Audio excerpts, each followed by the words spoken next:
Hello, hello. Welcome to Gunning to Old Trafford with your host Ibi Shady and a very special guest Yeah. all the way from the mother city, Jonathan Pletts. Welcome to Gunning to Old Trafford, sir. How's it, guys? Thank you so much for having me. I'm super excited to chat some football and to make the Man United fan in the room a little bit angry today. That's what I'm looking to do. I love it. Cause a bit of Already tension. starting. Already Already. We starting. I love love a it. banter, man, Jonathan. But yeah, Yeah, bro. Jonathan, totally excited. A fellow Arsenal supporter. Wow. What an evening. Guys, don't forget to like, share, comment, hit that bell notification. And yeah, like Ibrahim said, we're in the mother city today. Jonathan, welcome, brother. And we are gunning to Old Trafford, as they say. So yeah, brilliant Yeah, stuff, man. man.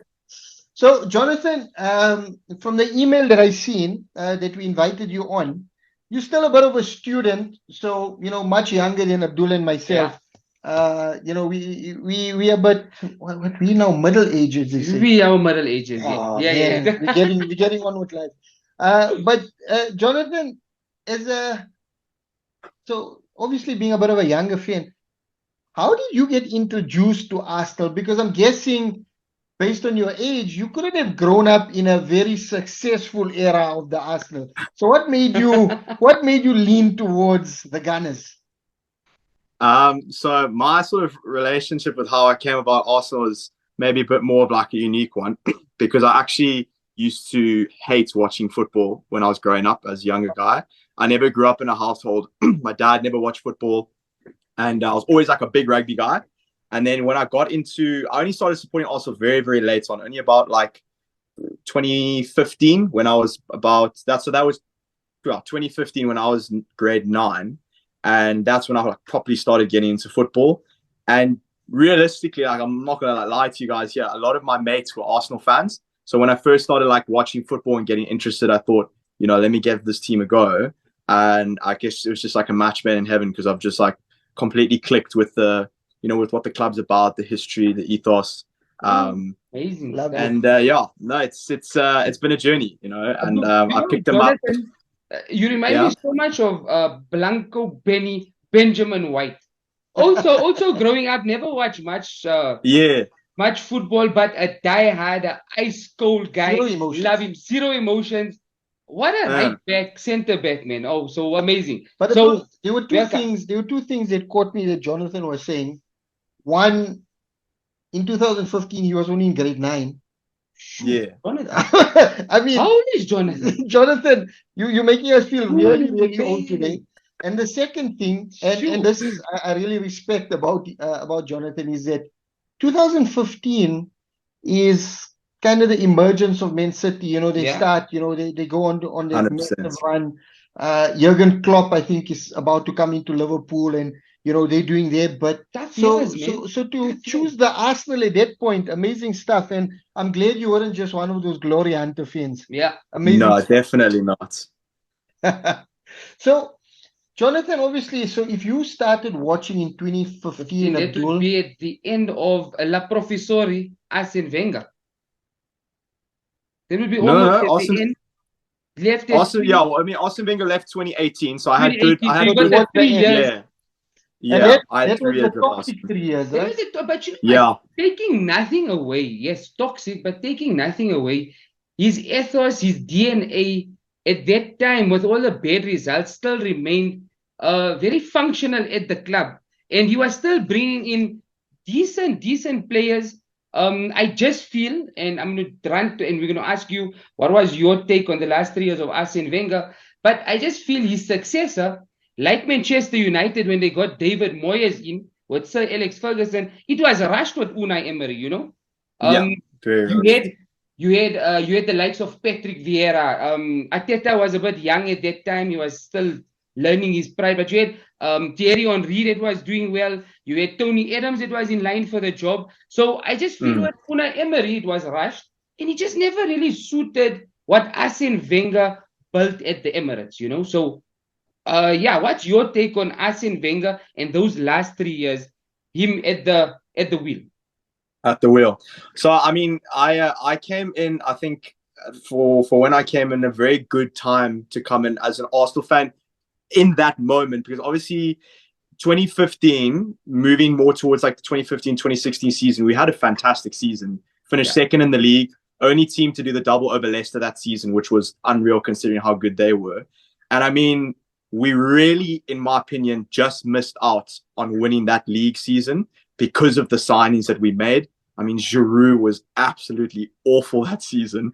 I think that was the season where Ozil was one off the assist record, and he'd already got into that figure halfway through the season. I know he was balling at that time. He was balling that season, and because of the fact that there was a lack of investment from the ownership in the summer before, we were stuck with Giroud up front, and he had an inability to score that season. I think it really cost us a league title. So I've come into that time, finished second in the league, and I'm thinking like, wow, what an amazing team. There's Ozil, Sanchez, all the guys, Ramsey, such a great team. Was just you mean Masoud Ozil season they were phenomenal, eh? Absolutely phenomenal. So wow, man. So like amazing. It was such a cool season to come into, but like at the same time, it's just like from there it just went downhill. And obviously, I mean, it was nice to see some cool signings come in, like with Aubameyang, Lacazette. I mean, those are some great signings that Wenger made before there was a transition to Unai. But I think Abdul, you mentioned earlier that you also asked Wenger out in 2018. I wouldn't say I sent Wenger out. I love him. I still love him too. But I feel that there was a time where he became a little bit naive, if I may use that name, where he just never understood. I mean, at that time, football was moving at a very, very, very, very fast pace. And it was very difficult for him with his economical mindset to really, really compete with the likes of Manchester City, like Ibrahim said. I mean, Chelsea were, splashing the cash. Tottenham at that time, Daniel Levy also had, almost Jose Mourinho in. They were splashing the cash. So, change needed to happen.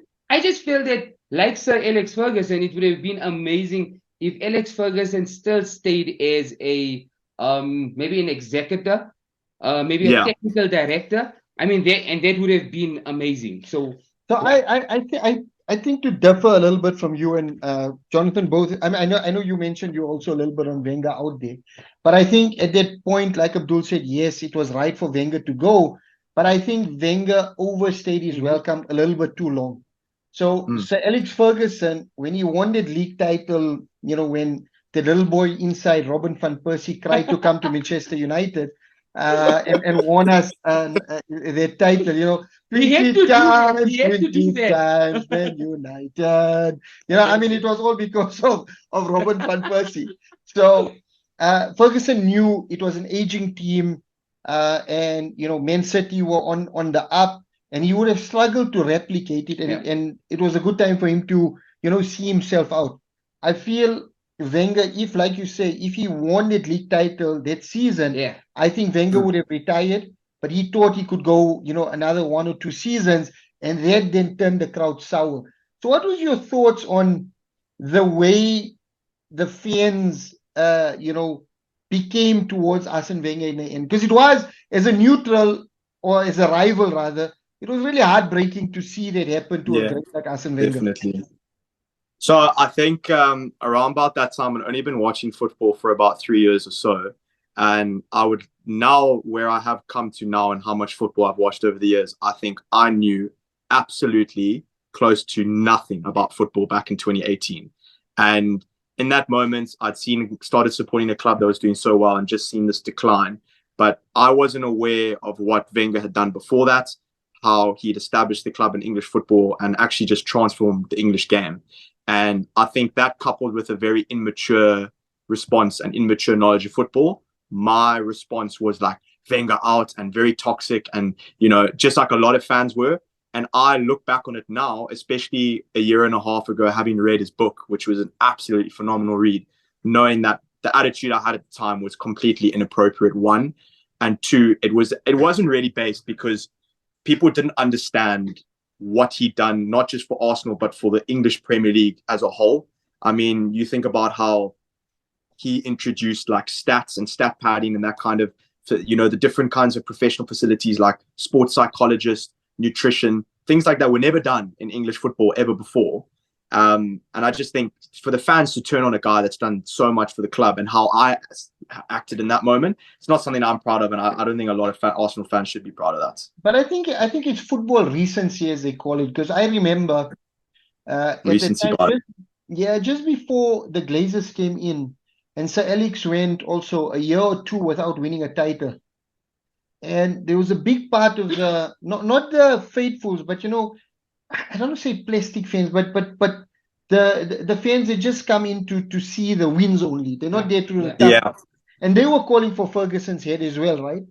And we always say, if social media was around in the 80s and the 90s, I don't think Ferguson would have lasted it at Manchester United. So sometimes it happens, but it takes a big personality to admit that you were wrong at the time you move forward. So love that point. There's a beautiful quote I read the other day.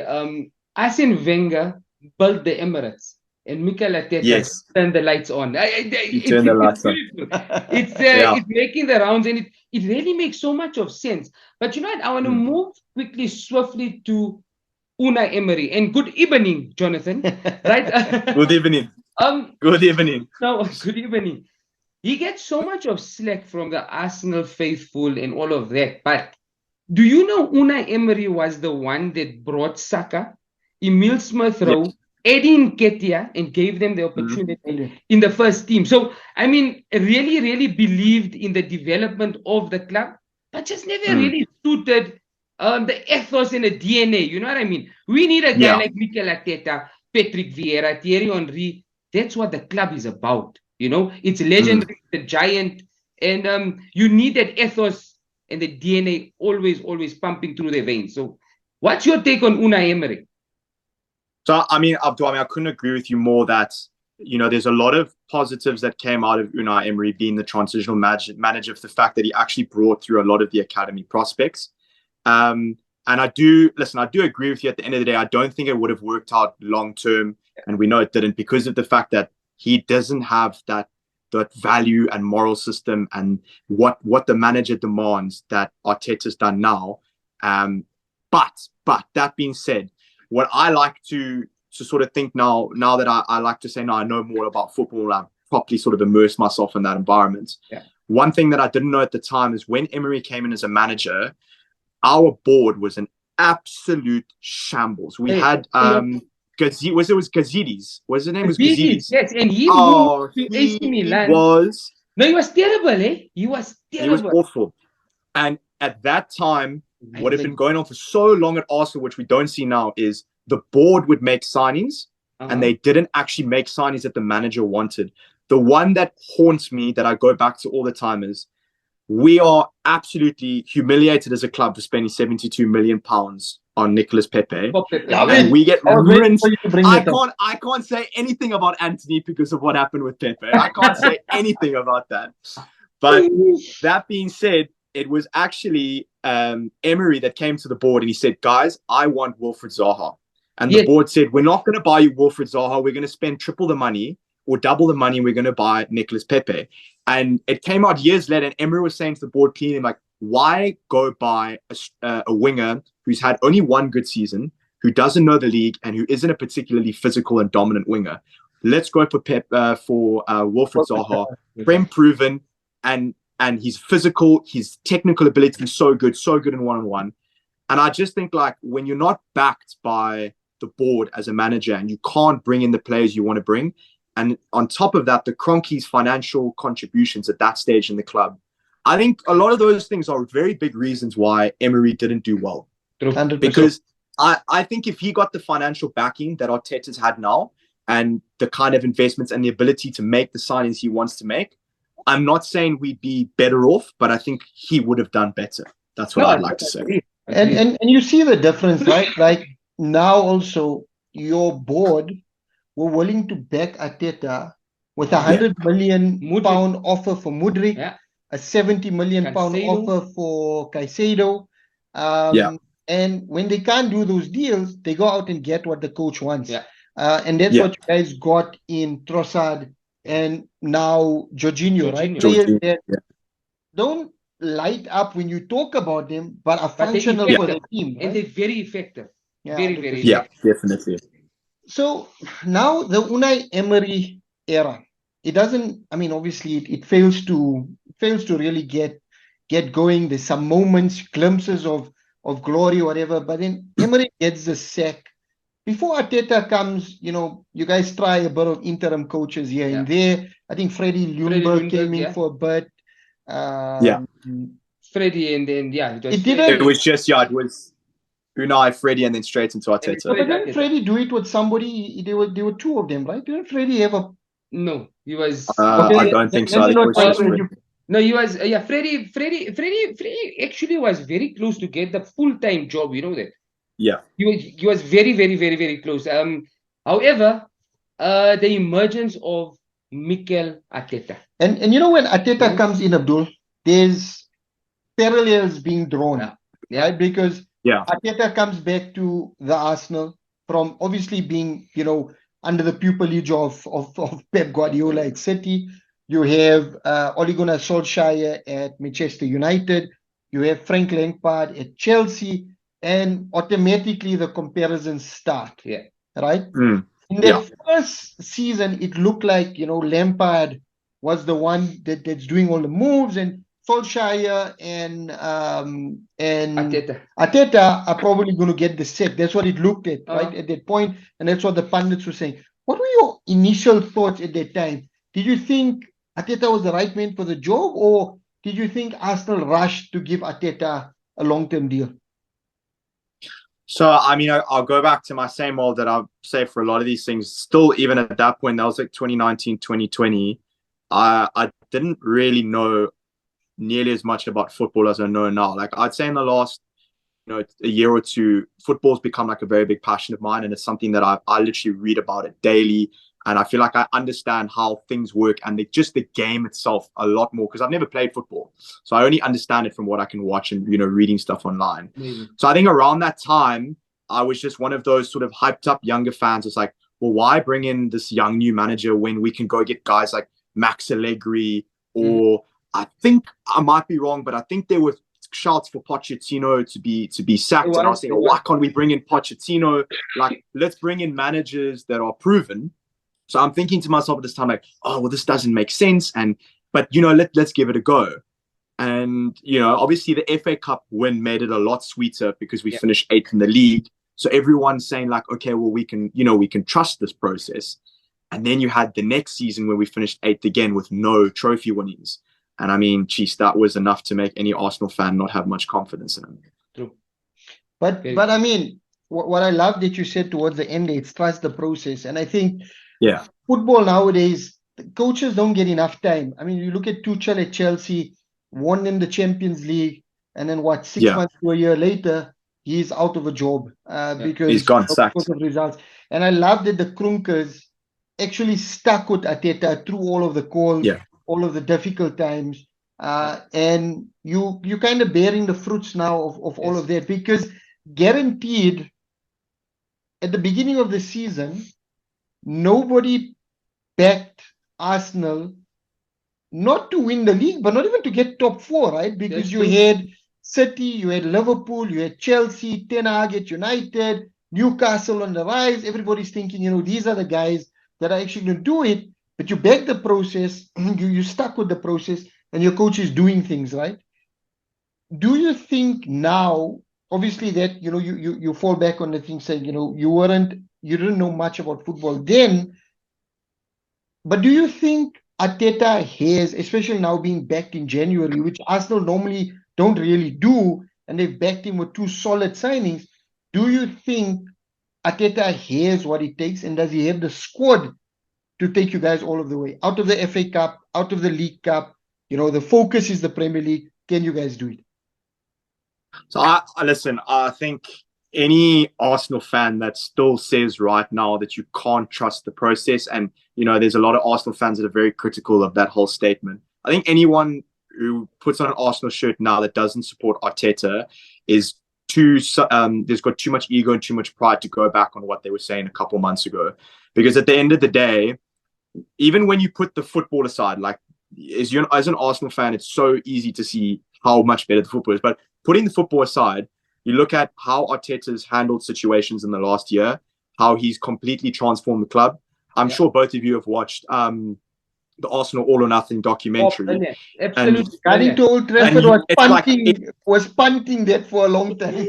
But it was amazing. It was absolutely amazing.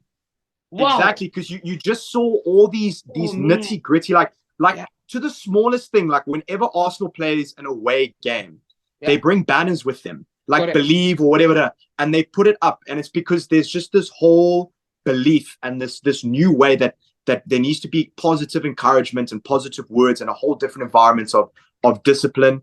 I've been fortunate enough to go to the Emirates a couple of times to watch games and to just walk around the stadium. And I've been before Arteta and now after Arteta. And because I went recently last year in June, and you go into the changing rooms, because I went and just looked at the stadium again, and they've completely transformed it. They've put all these words like passion and believe and discipline, and it's just, you can just see that Arteta's driving this complete new era of ethos and mentality. Jonathan, and you just saying, and you picked the words out of my mouth. When Arteta took the job, his objective was getting the Arsenal DNA back to its supreme form, and going after and really making our fans believe, like you just said. And I mean, you were at the Emirates. Tell me something. Was it this season, last season? I want to know, when the crowd, North London for, were you there when that song came out? And unfortunately not. Listen, let me tell you, even just before the match, and they all huddle. And I always say that it's Arsenal against the world. It's us against when they huddle, and you get those goosebumps, man. It's absolutely amazing. And Mikel Arteta was fundamental in bringing in that song, and really revitalizing the Emirates Stadium. It's absolutely amazing. You talked about a really cool saying that, the one where Arsene Wenger built the Emirates and then Arteta on the line. Another one that I heard in a more negative light that is changed now is, people say that when Arsenal left Highbury, we left our soul there. And because when we moved to the Emirates in 2007, while I wasn't watching back then, from what I read and from what I hear, there was just no atmosphere and there was no passion among the fans that was present at Highbury. And with that being said, of Arteta, how he's turned the lights on, I think with how he's brought in this whole change with the passion and the mentality, he's brought the soul back into the support at Arsenal, because it's so easy to see how much more atmosphere there is at the Emirates. We don't even need to be there. 100%. Like, you can just see from watching a home game 4 years ago as opposed to now. And even before we were on the winning run we are now, last season, the atmosphere was crazy. And that's all Arteta. That's all Arteta. And I mean, on what you're saying, it's exactly true, because we watched the game together, Arsenal, Manchester United, 3-2. Yeah. But you felt like you were playing against 12 men, because that stadium was rocking, and you could feel it sitting at home. The Emirates was bouncing, and every time Arsenal got a goal, it just erupted. So amazing stuff. Well, to add actually to that, it wasn't even when we just scored a goal. What was so encouraging to see, I've seen on Twitter, is when Rashford scored the opener to make it 1-0. He's there, yes. The way the fans turned around and actually started cheering on Arsenal and singing, stuff like that never used to happen. Yeah. When we used to concede goal opening, you'd think Arsenal, okay, sick, well done, boys, and the fans would start turning on the players. And the relationship between the fans and the players is way too good now for stuff like that to be happening. And like I said, you can only credit that to what Arteta's done. Jonathan, you stated around the question, are Arsenal going to be crowned Premier League champions? I guess I have. So, listen, I think when we're in one of the best positions you possibly can be, I believe we can do it. I believe we very well can do it. Whether we will do it or not, I actually can't say. Because at the end of the day, there are still 19 games left to play in the season. We still have to play City twice. I would say if we were in the current position and we'd beaten City once, I would be a lot more confident to say we'll win the league. But if you have to play City 2 more times, I can't actually say with full confidence we'll do it from a realistic standpoint. What do you think, Abdul? Jonathan, What do you think, Abdul? I honestly, and I was going to actually talk about this at our preview, but us going to the Etihad and really going toe to toe with Manchester City, the only manager that's worried here is Pep Guardiola. Because remember, at that time, made a few changes, and yet we had opportunities to score. It was very difficult for them to get the winner. So whoever's worried is Pep Guardiola, because those two games can really change the whole season. And like you say, you get one win and it's over.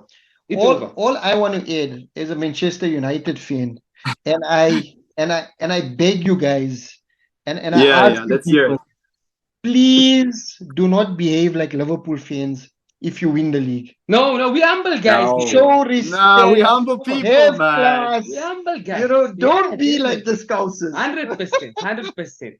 So amazing. The Scousers have got no decorum. Yeah, exactly. Yeah. So Jonathan, this is a great pathway to get into your all-time Arsenal 11. And just for you viewers, in the next few minutes, we're going to start that. However, you have been on Arsenal Fan TV and you have been interviewed by none other than Don Robbie.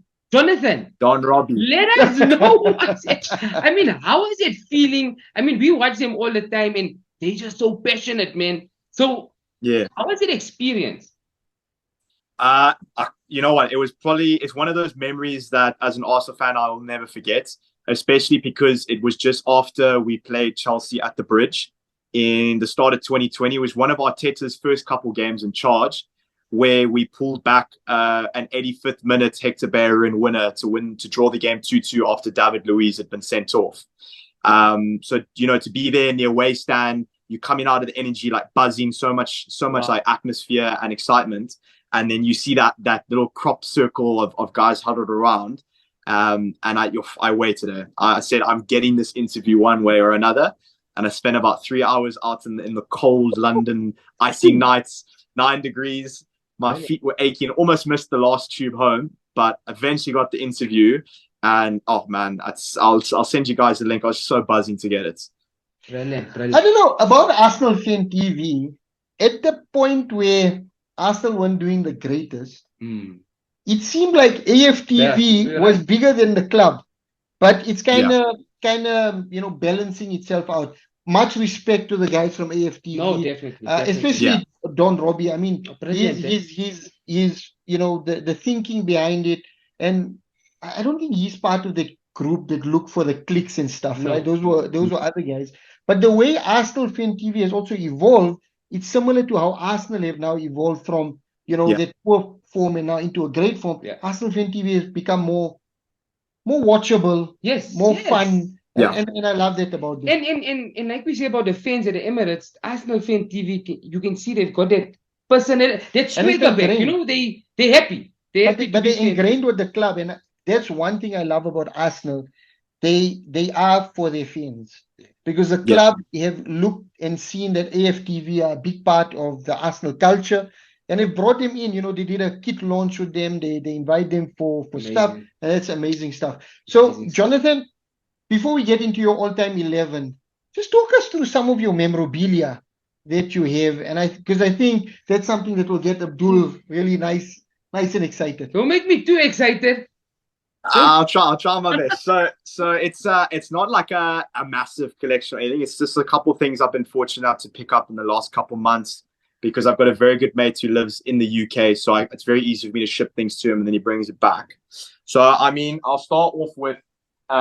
This is one of the best. I won it in a raffle online, like just for free. I got this for free, which I absolutely love. So it's a signed William Saliba photo. Massive. And yeah, no, it's absolutely, and you can even see it's in the kit he first wore when he came to Arsenal. So not even in his current kit. Love it. When he came in 2020.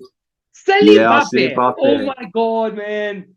Amazing. No, it's jeez, I love it, and because it's so cool to know that. It's amazing, man. Man. It's so cool to have the photo, not just like in the season that he's popped off in, You know, it's him before we sent him out on loan, when he came and he played a friendly game at the Emirates. Honestly, like, so cool. So then to move on just to the next item, 2 out of 3 is something I managed to pick up on, like, really on the cheap, was a signed Alexander Zinchenko jersey. It's amazing. So and I mean, I Zinchenko, picked it. Technically brilliant. and the passion that guy has, man. I think he's been a so difference for you guys, huh? Because he's been there. No, without a shadow of a doubt. And my claim to fame is I picked that up. We must have been 1 or 2 games into the season where we hadn't really seen how effective Zinchenko was in the Arsenal lineup. And while a lot of fans were happy, you know, I think there wasn't this overwhelming opinion on the whole that Zinchenko was going to come in and be this absolute game changer. And I just had such a good feeling about him because I watch a lot of Manchester City. My best mate's a Man City fan, and watching what he did at City and knowing, I think, what he was going to do at Arsenal, from reading a lot of like technical analysts online, knowing that he was going to be an inverted fullback that was going to be like a technically dominant, essentially like a dominant midfielder that just adds a completely different dimension to the game. I knew that Zinchenko is going to be unreal. And I'm gonna buy the stocks low and invest when the price is up, because I knew it was gonna be good, so I just had to cop it. Amazing. And you're talking about that formation. Abdul breaks it out very nicely in one of our segments. I'll send you the link. You should have a listen, man. No, it's amazing. You know, if you don't know, Abdul is a coach. He coaches football. Oh wow, that's unreal. Part of, you know, within the SAFA ranks and stuff. Got his license and everything. Yes. So Zaid was telling me. Yes. Yeah, so he breaks it up really, really nicely. And Jonathan, you're talking about that, Ibrahim will send you that link, and it's absolutely amazing the technical brilliance Zinchenko brings to this team. You know, it's a total different dynamic to what most of the teams are playing currently. So Zinchenko, what a baller! Love him to bits. It's very difficult. Just one last comment to make on Zinchenko before I move on to the last item is, I think with Zinchenko, it's so difficult for Arsenal's midfield to be exploited when we have that inversion of Ben White, Thomas Partey, and Zinchenko, and then you've still got the likes of like Xhaka and Odegaard coming and facilitating in like the first, second phase build-up. Like, it just means that when we go and play teams like a Manchester City or a Liverpool, or if Chelsea want to stretch you wide with 2 in the midfield plus the wing backs, there's never an overload in our midfield because of the fact that those 3 play together. You never get an overload. So I mean we could have never done that with Tierney. We know that. Not to discredit the guy, but I mean, for a guy who's only watching football, it's amazing, from, man. 2015, that's what a assessment. Hit the nail on the head. That's brilliant, amazing. So one more. Sorry. What I'll say is it's gonna annoy your brother Zaid, but there's a guy that I read on Twitter. His name's EBL, and he does a lot of like technical analysis of Arsenal and a lot of top clubs. But I know when Zaid watches this, he's gonna be pissed off because he can't stand EBL. So I just had to say that. So then, for the last item, I don't currently have it with me. It's currently sitting in my mate's house in Cardiff, because it's really big, so I need to find a way to get it over to South Africa. But this, guys, this is the creme de la creme. It is the cream of the crop, and it's something I will cherish for the rest of my life. So I've got a photo of this. Happening. It is a signed and framed Bukayo Saka jersey from this season. Yeah. No, it was my parents got it for me as a graduation present. And I like it. It is genuinely the best thing anyone has ever gotten me in my entire life. And I just know if we win the league this season and I have a signed Saka jersey in that kit, it's just it'll be something I'll never forget. It'll be on my wall for the rest of my life. Oh yes. Unless you invite Abdul to your place, because then it might not be on your wall anymore. Listen, Jonathan, say it with me. Mfana Futi. Mfana Futi. Our boy. Brilliant stuff, lovely. Man. So, you know, at the start of the show, I said I'm going to drop something that's going to upset you and Abdullah. Drop it. And this Let's is go, me. Evie. And before we get into your 11, because this might be someone that you bring into your 11. So I don't want to get you angry while you're doing your 11. A discussion around, and I think both of them have been great for Manchester United and Arsenal this season. Yeah. The goalkeepers.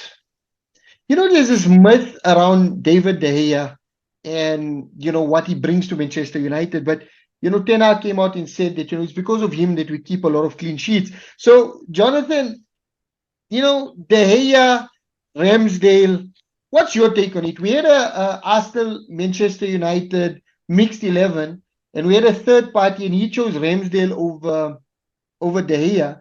And I had to bring out the stats for him, to show him actually, from a stats perspective, De Gea is just nudges it a bit. But what's your thoughts as an Arsenal boy? So before I answer this, out of interest, did your brother tell you to ask me this question No? or not? He Why didn't, because were we were you guys having this having a debate. similar discussion? We had this exact debate last I night. love it. Serious? The Wow. exact, like, we were sitting on the phone 12 o'clock last night, and we got so annoyed with each other. We said, no, we're going to bed. Like, we were like at the ears of each other. So it's interesting you asked that. So I think you have to ask yourself, what system are you going to play first? Because if you're going to play a system where you want to play the ball out the back, I don't think you want De Gea. I think you want Ramsdale. Yeah. But if you're going to look at a club maybe like Newcastle, who are not that technically advanced in building out from the back, and all you're looking for is a fantastic keeper who is a phenomenal shot stopper, then you take De Gea. That's why I think they're both great, but one is better than the other with regards to either shot stopping or distribution. I never heard anything of it. I just heard De Gea is better, but okay. Brilliantly. I'm just going to stop on that. Brilliantly said. Brilliant. I love that. Amazing. I love Wow. that. And, Wow, Jonathan. and it's not, like you say, it's not which one's better. It's which system suits which keeper better. Amazing. And that's a really, really amazing way to bring it in. Because Brilliant. the argument I was having with Zaid last night was, he was saying to me that it's a myth that Ramsdale's distribution is better than De Gea's. And we went and looked a bit at the stats, and some of the stats were, I think, a bit misleading in the way we looked at it, because they didn't provide, context. And I'd actually be interested if, like what Abdul would say, if I were to sit down and, someone who's actually coached football. Right. But I mean, as two guys that watch Arsenal and Man United, it's very clear to see that De Gea isn't comfortable playing out the back when he gets pressed. When they play an elite team like Manchester City or Liverpool, and there's this relentless pressing on them, the ball comes to him and he freaks out, and then he either plays a very loose pass or he just boots it out. And I think at the end of the day, Ten Hag wants to play the kind of football that City plays and the football that Arsenal are playing in that build-up out the back. And he's open about it.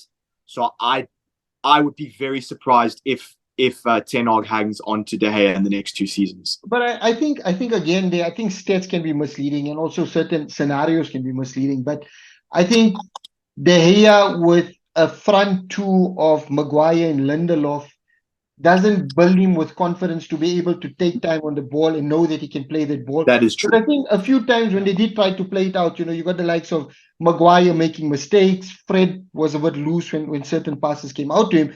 But now he's got guys on either side. So you've got that entire back four, Licha, Varane, who are comfortable to hold the ball. Yeah. Your wides, your wide back. So, your right back and left back, whether it's Dallo or Wan-Bissaka or Shaw and Malacia, comfortable to take on that pressure, shield it, and run forward. And I think this season we've seen a more composed David De Gea. Yes, there's talks that, Ten Hag is probably looking for another keeper. But I think, personally, De Gea signs a new contract, at least an extension to his contract, and stays on for a couple of more seasons at Manchester United. Personally, that's what I think. And for me, he's up there with the top 3 Manchester United goalkeepers. So let's see. No, he's a legend.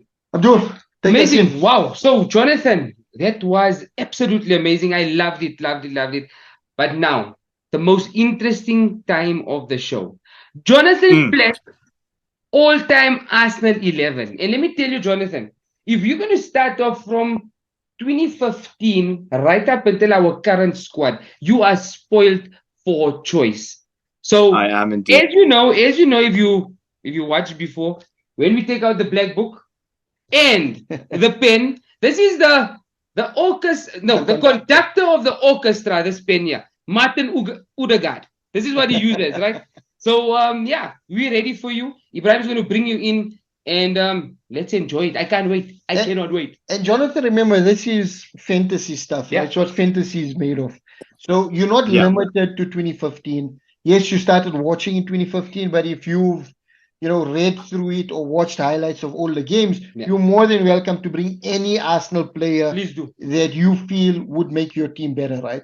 So the way we start, and before, and I'm just going to say it was an Arsenal fan that threw this entire thing on its head. We used to go for a straight 4-4-2 until we had Yes. a bodybuilder, Yeah. Wow. NPC champion, Yeah, that he was a came big on guy. the show, and he said, I don't want a 4-4-2. And we were like, And we're okay. Listen, Okay. I don't want broken bones. You We choose good. what you want. We go with Okay, you made the wise choice. So since then, we've given the guest the choice to choose your formation. So Jonathan, let us know, what formation are you working with? EB, Jonathan, just a quick one before you start. I don't know if you watched my Arsenal 11. It was dropped last week, Friday. Last week. But both the guys, Salibape and Mfana Fute, are both in my all-time 11. So you showed us your memorabilia, both of them. Don't forget to watch that video, okay, Jonathan? Don't I forget to must watch go. that video. I sort Awesome. of gave it a brief skip through before I came on, but I must Okay. actually go through the whole thing. I'm interested to see Okay. what your lineup is. Awesome stuff, man. Awesome stuff. So Jonathan, your formation. Yeah, let's go. We ready? I'm going to stick with a 4-4-2 Oh, I love it. purely because if I'm going to take a bit of I think I'll go for a combination of OG players that I never got to watch, and then the guys that I did get to watch, because you've got to play homage, to the real top ones. Of course. And I think then you've got to have two strikers. You've got to. Oh, I love it. Amazing. Love it. Are you sure you only started watching football in 2015? Yeah, definitely, bro. I was not a football We need fan to at fact all. check this. Yeah, we need to fact check that. So Jonathan's in our same WhatsApp group. Yeah, exactly. Jonathan speaks our lingo. Speaks our lingo. Thanks, Jonathan. So Jonathan, each player that you choose, you just give us like a 1 minute, not even a 1 minute, a 30-second reason as to why you chose that player. And then we move through. So we'll start with the keeper and we'll work our way up. So Jonathan, in the polls, if you're going through the old days, you've got greats like David Seaman, Jens Lehmann. And then if you move forward, Bert Leno, yes, not doesn't have much to show at Arsenal, but still a brilliant goalkeeper. Definitely. You had Emi Martinez, World Cup winner, a bit of a distasteful fellow, Yeah, no but problem. it is what it is. At the moment, I very like- much so. Jonathan, I'm sure you'll agree with me, Ibrahim. Who I really liked was Szczesny. Oh yes, I Szczesny. feel, and Fabianski as well. I mean, if we never lost Szczesny to Juventus, I think Szczesny would Yeah. have still been because he's got longevity, man, and Yeah. he's a brilliant. Yeah. But I liked him. And I mean, after I heard the story about how he went and smoked a cigarette down the tunnel at halftime, it's hard not to love a player like that. Oh, of course, man. Yeah. Love it. So, Jonathan, let us know who makes your goalkeeper. So, you know what? I think with a position like this, because in the recent times, I don't think there's been anyone that I've watched that could top from what I've heard and what I've seen in the past. You've got to go with David Seaman. He's just iconic, Arsenal legend, and it's just not possible to not have him in goals. You can't. What's The your Doom 11 and iconic you'll be curls, able the to long hair. He was just a mammoth in goals, and there's nothing you can do to replace him, I think, in that starting exile. Definitely. I mean, I draw parallels with him and Schmeichel. Oh, I know yes. Schmeichel a little bit, takes the edge on him, Yeah. but giants that ran their clubs from the back No, they- through to the front. Yeah, 100%. So we've got David Seaman locked up, Wow. long hair, mustache, big attitude, love Big it. boy, big hands. Yeah, love it. Wow. So now we go into your Right. centre backs. Jonathan, when we do the centre backs, we always do it as a partnership. Yeah. We don't do it in ones, we do it in pairs. Mm-hmm. So your centre back partners, Arsenal again, spoiled for choice. But you let us know, who do you think Yeah. makes your Arsenal centre back partnership playing in front of David Seaman? Because remember, Seaman is going to be in the whole game, right? Yeah. So it needs to be players that can handle that pressure from a giant in the back. So are you, just to confirm, you're saying when you say partnership, they must have played together? No, no, The no, two no. centre-back. They must just complement each other. And it doesn't, no matter whatever, however you want them to complement each other, that works. So you just tell us You let us why know. and how they complement each other. That's a very, very tough question. It's very, you know what I mean? I'm not too sure how they would complement each other. Actually, not yet. I'm going to go for it. So I'd love to do a combination of old and new. I think it would be disgraceful not to put Sol Campbell in. I mean, as a guy that was brought into the signing room on deadline day by Arsene Wenger and shocking the life and guts out of all the Tottenham fans, Yes, cannot. yes. Just for that alone, leaving North London to come to the better side North London, you have amazing. to put him in. Beautiful. And he was like this physical force, absolute unit. Maybe not the fastest of centre backs, but absolutely solid. So I think the perfect pair would be, from the new era, I'd put William Saliba. And maybe people are going to go crazy and they're going to say, No, trust but me. he's 21 years old and he hasn't proven himself. Jonathan, You know what? Yeah. Saliba has proven himself. And listen here, that is the Kylian Mbappe of defenders. And this year, Martin Odegaard, it will be a pleasure for him to write it down. Well done. Well done. And I think if I had to make a comment on how they'd complement each other well, it's almost similar to like the Gabriel and Saliba partnership. Like Gabriel, in that instance, comparing to Sol, not hard hitter, not as fast, but very confident on the ball and like a very physical force. And then you've got Saliba, who's that centre back that's quick enough that allows you to play such a high line. And he's just so technically competent on the ball that you can press him with your striker and your winger, and he's just going to go twing, twing, touch it in and out, and he's free. Do you know, Jonathan, last season, and people forget this, he actually won the Player of the Year in France. Yeah. In Marseille, when Marseille played PSG on both occasions, they were both clean sheets. He totally pocketed Mbappe, Neymar, and Messi.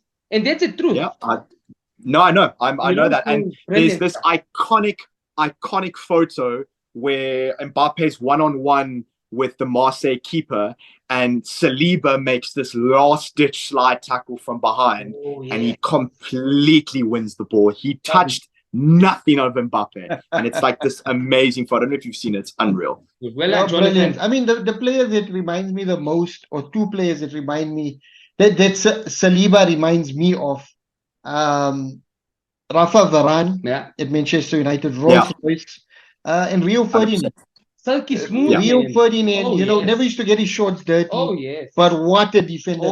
Arguably the greatest defender in Premier League history. And Saliba reminds me of him. I mean, what a player. The last thing I'll say about Saliba is there's some positions in football, and I'm sure Abdul, being a coach and you guys watching long enough, you know that it's very difficult to see such a top talent come through at such a young age. And positions like that are generally like dominant holding CDMs, that number six role, goalkeepers, and then centre backs. Centre backs usually have this like maturity phase, and when they reach like that fine wine maturity age, that's when they come running out the blocks. And Saliba is one of those very few players that's showing at such a young age, because it's not just this year, like you said, Abdul, it's last year in League One that he's going to be ahead in terms of development of a lot of centre backs, and it's very unusual to see. People forget how young he is. People forget how young he is. I mean, he's only 21. 21. Only 21. So yeah, brilliant. Brilliant. That's an awesome centre back partnership. We're going to move on to your right back and left back. I think we need to speed it up a bit, otherwise we're going to run out of time again. So right back and left back, you can go with either one first. Again, the lovely thing about supporting clubs like Manchester United, Arsenal, Liverpool, or these three great clubs, you always spoil for choice. So your right back and left back positions, Jonathan. So I think I'll start with left back because it's so easy. There's no better left back to go through than Ashley Cole. I mean, we can say Ashley Cole and Judas in the same sentence because he did leave us for Chelsea, which stings. It stings. but it doesn't change the fact that he was great at Arsenal, invincible winner, and you can't go wrong with him. He has to be. Yeah. I think the right back, obviously, the most obvious choice that a lot of guys will say is Lauren, obviously being an invincible, but I would like to take the opportunity in that position to maybe put a player that I actually got the chance to watch, because that, it's not like hands down Lauren was the best ever, and some people may disagree with this, but someone that I've watched over the years that I absolutely loved when he was so young was Hector Bellerin. Oh yes. He was, as I came into Arsenal, he was so young. He was like 22, 21 years old. And there was all these shouts of, Golden Boy, and he was on the top 10 in the Golden Boy, I think 2015, 2016.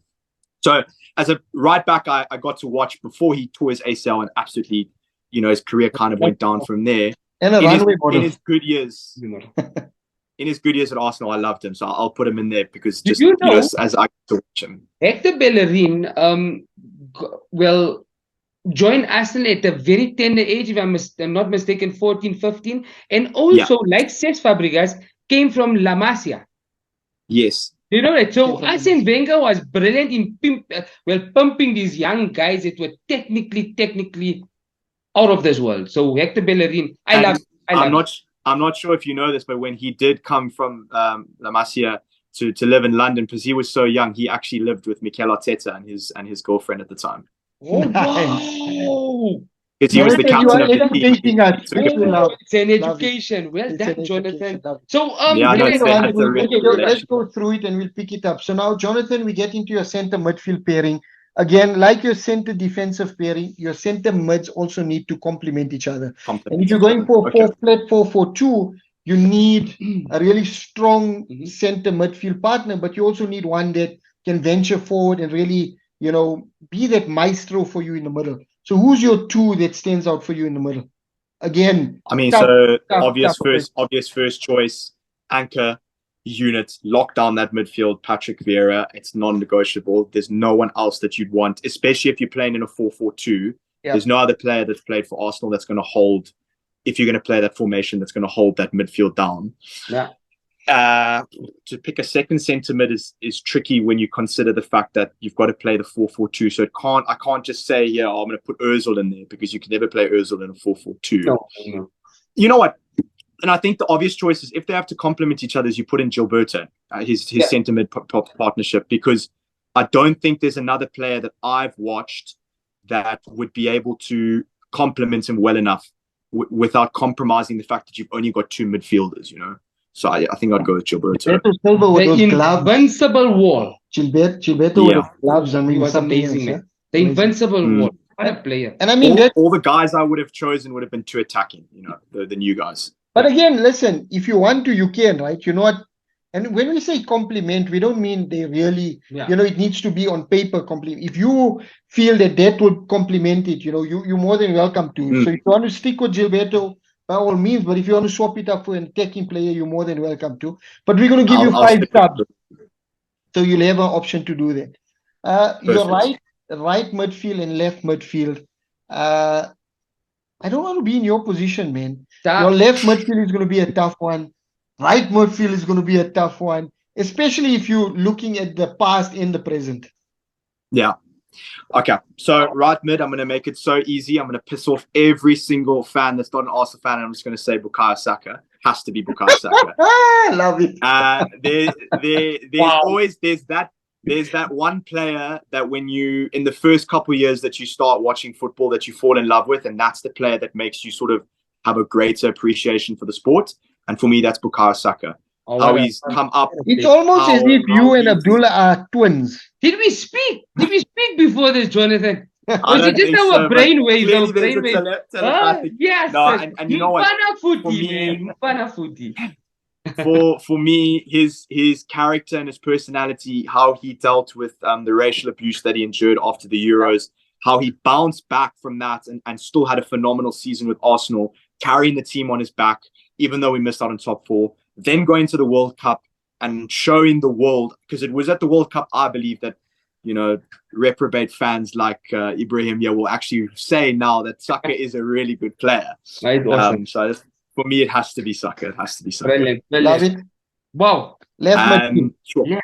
Okay, so left mid, I mean, the obvious choice would be Robert Perez, but because I never got to watch him, I'm going to go for a more left-wing option that I just loved when I first started watching Arsenal, and that's Alexis Sanchez. For me, Yes. Alexis Sanchez on that left wing was electric. As long as it's not I mean- Alexis Sanchez Manchester United do you know- version. I haven't No, told you. definitely not. But Jonathan No and Ibrahim, shot, bro. you know, he regretted his move at course. Manchester Yeah. United. The first day he got there and he said, like, what the hell's going on here? But, That's a lie, man. right, yeah, definitely not a Robin van Persie, but he could always come back to Arsenal. What a player. What a player. Arsenal 48 goals and assists in his best season at Arsenal. That is ridiculous now. That's like without Messi and Ronaldo, that's Ballon d'Or contender numbers. Of course, definitely. And I mean, he had a brilliant 2010 World Cup as well. Yeah, he played very well. Brilliant player. No, I love I actually Alexis. wanted He's United electric. to sign him in 2010 after the World Cup. Oh, yes. What a player, man. No, he What was a player. playing very Yeah. well.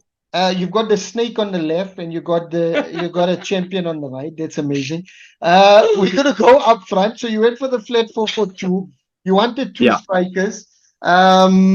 I'm hoping the one is, and if you don't know this, Yes, there's a yes. certain player that I molded my game against. But I'll let you walk through it and I'll tell you who it is. So your strike partnership, who are you going for?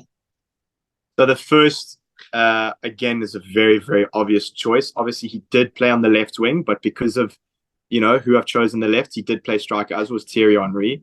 Oh, Obviously, Arsenal that's legend. that's right. my idol. Love Thierry He's- Henry. Played with the number 14 as well. Yeah. And yeah, so Thierry Henry. Amazing. You know what? He's one of those guys that it's just absolutely impossible not to love him. Cool. Wait, am I still there? Yeah. You might have lost me. Okay. It's with a guy like Thierry, it's impossible not to put him in your all-time XI. The amount of love he's shown for Arsenal since he's left the club, how he still relates to the players, comes and watches the games, the relationship he's held with the club. I mean, when he came back in 2012 and he made that little cameo on loan, phenomenal. I mean, the best comment I remember from when he scored against Leeds off the bench was what a goal, man. he may I'm be back. cast in bronze outside the stadium, but he can still produce golden moments like that. And Oh, that love gives me goosebumps. I love that. And Jonathan, if you remember, after he passed it ball in the net, he ran straight to us in Wenger. And I'm back. All the passion. The crowd went wild. I'll never forget it. You won't believe. That was in 2011. 2011, 2012. Yeah, It one of was the two. 2011 on the 8th of January because I was getting married that night. Oh, wow. That's such a cool memory to have. The 8th of January 2011 because I watched that game before I went to get married. I remember that very, very well. And I was so happy. So, yeah, that's the date for you. A fun fact. That's phenomenal. And as a United fan, I say thank you for Thierry Henry coming back because that, released Robin van Persie to Manchester United 20 times. But you know what? I was actually looking at Robin van Persie's stats. Do you know his stats at Arsenal is mind-blowing? Phenomenal. I still don't understand why he even went to Manchester United. Because he wanted to win the title. And he knew Because- Ferguson would give him the title, man. Come Yeah, on. he wanted the title. Come on. Ferguson promised him a title. So, Henry is your one pick. Who's your second pick? Who partners Thierry Henry up front? Enough about This is a Manchester tough one, United. This is a tough one. It's so tough, especially as someone who's more of a recent Arsenal fan. You know what? I really want to put Van Persie in there, but I hate the guy for going to United, and I can't give Ibrahim that kind of satisfaction. Yeah. Come on, put him in, man. Oh, you break my heart, bro. But at the same time, the other guy that I would put in there, being someone who's only recently been an Arsenal fan, is Aubameyang, but he's equally as much as a problem and how he left the club. So, you know what? Less of two evils, I'm going to go with Van Persie. Oh, Robin van Persie. What a player, man. What a player. Oh, it was too good. It's too good not to put we in can there. all sing that together. Now, That's one that I can sing with you I don't guys. think we're going to sing like that. I don't think so. But I'm going to mute myself, Ibrahim. I'm going to mute myself, man. Amazing. Love Man. it. Abdul, Okay. we've got a few more minutes, Right. 10 minutes. Run us through Let the me team. run through it and then we can get your subs. Okay, so we got David Seaman in the polls. Amazing centre-back partnership. William Saliba, Sol Campbell, that is absolutely amazing. On the right-hand side, none other than Hector Bellerin. On the left, Ashley Cole. In the center of the park, my word, Patrick Vieira. In the invisible wall, Gilberto Silva. On the right-hand side, Mfana Futi, Bukayo Saka, love him to bits. And on the left, The boy. Alexis Sanchez, the Bulldog. And up front, Robin van Persie. Oh, Rob, I gave you. Nah, I'm really happy. Abdul, I don't hear that, bro. I don't want to hear that, man. I don't want to hear it. You know what? We're gonna cut the interview. We're cut the recording. Is to deal with me, I so still you have have to deal with him, right? So yeah, Jonathan, you far away, but and none other than Thierry wow, Henry. Baba, the king, Baba, Thierry Henry, amazing team, TT, Jonathan. King TT, man. Amazing team. Wow. What a player. Wow. So, Jonathan, run us through 5 subs quickly. Yeah. We're not going to get Yeah. much into it, just 5 subs. Let us know who makes your bench. Okay, I got to start. Player that I grew up with watching is Mesut Ozil. Has to go there. Absolutely phenomenal. Got to put him in. Second, I'm gonna put Aaron Ramsey as someone I got to watch recently. Ooh, Rambo. I loved Aaron Brilliant. Ramsey. Oh, man. Loved Aaron Ramsey. He was just such an electric player to watch. The only other player I'll maybe put current, Martin Odegaard, because he's a world beater. Star And he's boy. gonna Yeah? go so far. I mean, he was He's- destined for greatness, man. What a player. Yeah. And then I think it's fair because I put Bayer in at right back that I'm going to mention Lauren. Lauren must be on the bench to put in a defender. I mean, he was just phenomenal. And then my fifth and last sub, who would I put in? I don't want to put him in. No, I'm not going to do a goalkeeper. But I don't want to put him in because of how he treated the club and how he left. But I'm going to because he's the first prolific goal scorer other than Sanchez I got to watch, and it's Aubameyang.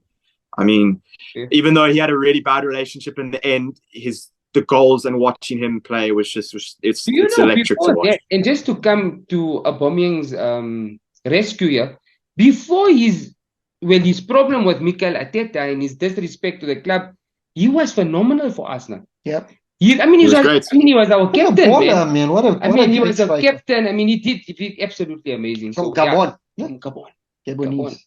Amazing. And then I'm going to mention this, even though you're not going to let me, I'm going to mention the sixth man because you can't. Go for it. We'll allow you to have a sixth.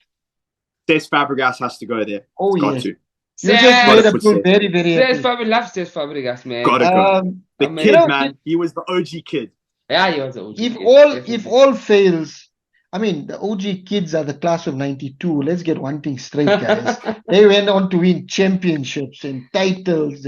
But one thing I'll give you, Jonathan, is that if this team don't win a title, at least they can be slimy as hell, right? Because you got 3 snakes in it. You've got Sanchez, Obama. Clearly, you guys can tell I'm a very. Which is the third one? Which is the third one? The third one is Ashley Cole. Oh man. Well, guys, you know what? At least you can tell that I'm a very forgiving person. So if you double cross me, it probably turns out that we'll be mates in the end. Yeah, and then the $1 million question: who coaches this team? Who leads this team to battle? It's a toughie. You've got to go with. I'm going to say Arsene Wenger. I'm going to say Arsene Wenger because purely because there's so many OG players in there, a lot of old school guys. Yeah. Wenger's always going to get the best out of those players. But Wenger on his day in his prime was the only player to ever do it unbeaten, and I think we've got to watch a lot more of Arteta before I can say that we're going to put Wenger in there over him. I have a question for you because you have 1, 2, 3, 4, 5, 6, 7 players in your first team that all don the captain armband. Who's your captain? It's got to be Patrick Vieira. Yeah, amazing. But remember also your football stock just rised a bit. Yeah, brilliant. But remember, Thierry Henry was also for the 2 seasons he was captain. He was a remarkable captain. Yeah, but I think Thierry will give the armband to Vieira. Yeah, I'm sure. The reason why I say Vieira is because the fact that he's the only one out of all those guys that's gone on to make a phenomenal coaching career post-football, and that shows that he's got phenomenal leadership. It shows that he probably had the best leadership skills of all of them. 100%. Agreed. Jonathan, before we Wow. close this, where does this team finish in the current Premier League season? If this team, if you're able to bring them all in their prime, playing in this current season, where do they finish? Whoa, sheesh, you should have told me you were going to ask me that before I put Hector Bellerin in. No, but decent, Jonathan. This is absolutely. I think he can win a championship. Wow. Are you putting him in? You're real soft. He just said you guys can win the championship, but he said this Must I team is tell you getting why? relegated. Must I tell you why? No, we did Why? the championship, man. Yeah, but the championship is League The One. championship, the trophy, man. If he's got the real football knowledge there, bro. Yeah, he's Championship's not what you want to win, bro. I know, man. It's like, okay, but must I tell you why? You doubt Bellerin, but you have a world-class Lauren on the bench. Mm. So that's your backup there. Yeah, So maybe, Fairs. yeah. And you've got, if Saka was playing in front of him, he's got very good defensive coverage, so it'd be a good combination. So where does this team finish? I'm gonna be modest. I'm gonna be modest and say third. Oh, I mean, it's fair, right? To say It they there and thereabouts. So But Abdul's not too definitely- happy, but I love the Definitely- honesty. Definitely a cup. Well, we can have a run here. FA Cup win. Make it a 15th. Yeah, definitely not the Champions League because you guys don't have one of those, right? Yeah. But you know what, guys? That was a low blow, eh? Bro, that was a low Sorry, blow. I'm sorry. no. I'm sorry. Listen, He The likes only doing reason that to why my I was- Arsenal guys. And you know, I don't do that No, to no. our Manchester people. Eh? But tonight, I think I'm going to do it. Brilliant. the only reason why I'm modest and I'll say third is because at the end of the day, you know, even though you've got a great group of players together and most of those guys did play together and win a trophy, you know, it's when you put players on paper, you can't really with any confidence say how they do in a league and how well they do. I think anyone who watches football knows that. I mean, no one expected Arsenal with the team that we have on paper to be doing this well. No one did. 100%. So it just shows that anything can happen and it's all about how the players end up playing together on the day.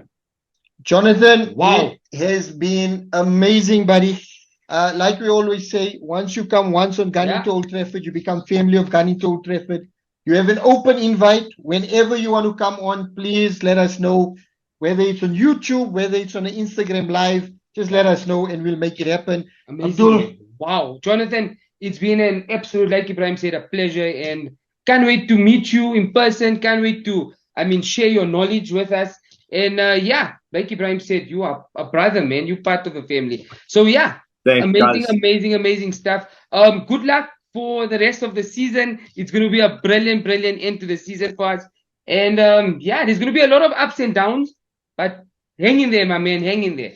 And Guys, don't forget to like, share, subscribe, hit the bell notification. Jonathan will drop us his socials. We'll drop it in YouTube so you guys can give him a follow and look at all his memorabilia as well. Jonathan, what we normally do when we close it, we gun into Old Trafford. But before that, a 5-second, your closing thoughts, and then we close up the session. Your final thoughts, Jonathan.